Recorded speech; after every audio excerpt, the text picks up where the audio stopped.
কখনো ভেবে দেখেছেন হাজার হাজার মাইল দূরে ঘটে যাওয়া একটা ভূ রাজনৈতিক সংঘাতের আঁচ কিভাবে সরাসরি আমাদের রান্নাঘরে এসে লাগতে পারে? আজকের এই আলোচনায় আমরা ঠিক এটাই দেখব হরমুজ প্রণালীর একটা সংকট কিভাবে গোটা ভারতের অর্থনীতি আর আমাদের সবার দৈনন্দিন জীবনকে একেবারে নাড়িয়ে দিচ্ছে। প্রশ্নটা শুনতে একটু অদ্ভুত লাগতেই পারে, তাই না? কিন্তু এর উত্তরটা লুকিয়ে আছে আজকের বিশ্ব অর্থনীতির এক জটিল সম্পর্কের জালের মধ্যে। চলুন এই সম্পর্কটাকে একটু কাছ থেকে বোঝার চেষ্টা করি। আর তার জন্য আমাদের প্রথমে যেতে হবে সংকটের একেবারে কেন্দ্রবিন্দুতে।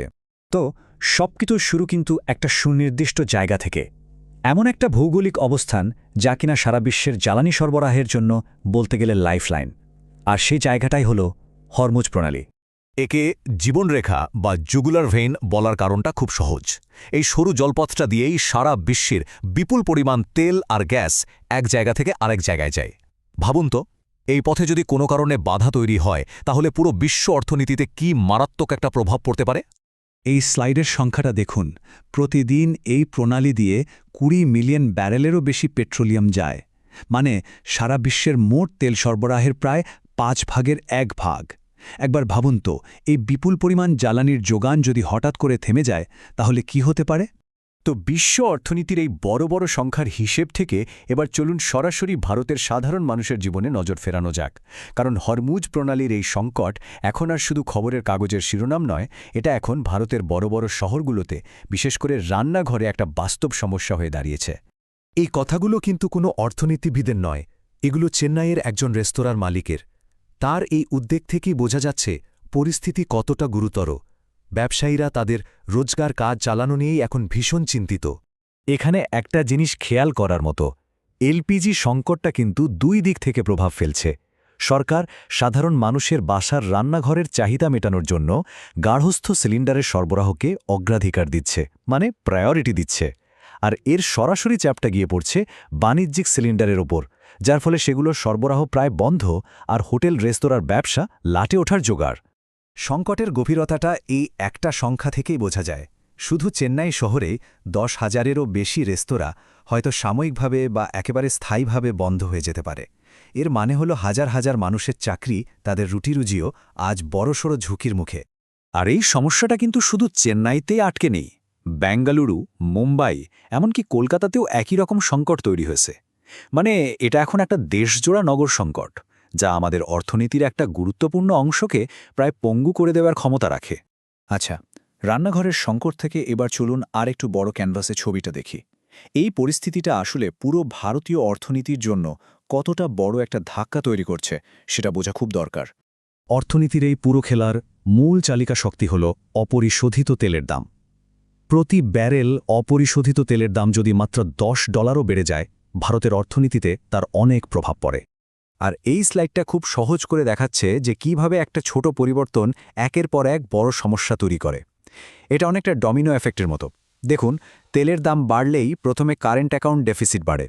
এর ফলে আমাদের টাকার দাম কমে যায়। তখন টাকার পতন ঠেকাতে রিজার্ভ ব্যাংকে আসরে নামতে হয়। আর তার ফল কি হয়? ব্যবসার জন্য ঋণ নেওয়া আরও কঠিন আর ব্যয়বহুল হয়ে ওঠে। সুতরাং এই সব কিছুর চূড়ান্ত পরিণতি হল স্ট্যাগফ্লেশন।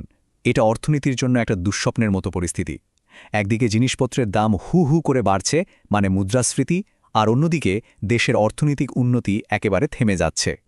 তো এই রকম একটা কঠিন পরিস্থিতিতে ভারত সরকার কিভাবে তার দুর্বলতাগুলো সামলানোর চেষ্টা করছে আর এই সংকট থেকে বেরিয়ে আসার জন্য কি কি পদক্ষেপই বা নিয়েছে, চলুন এবার সেটাই একটু দেখে নেওয়া যাক। এই স্লাইডটা কিন্তু আমাদের একটা খুব বড় দুর্বলতা চোখে আঙুল দিয়ে দেখিয়ে দিচ্ছে। দেখুন, ভারতের কাছে অপরিশোধিত তেল মজুদ রাখার ক্ষমতা মোটামুটি ৪০ থেকে ৪৫ দিনের, কিন্তু এলপিজি সেটার রিজার্ভ আছে মাত্র ২১ থেকে ২২ দিনের। তার মানে এলপিজি সরবরাহে যদি লম্বা সময়ের জন্য কোনো বাধা আসে তাহলে পরিস্থিতি খুব তাড়াতাড়ি খারাপ হতে পারে। আর ঝুঁকির জায়গাটা এই চার্টে আরও স্পষ্ট।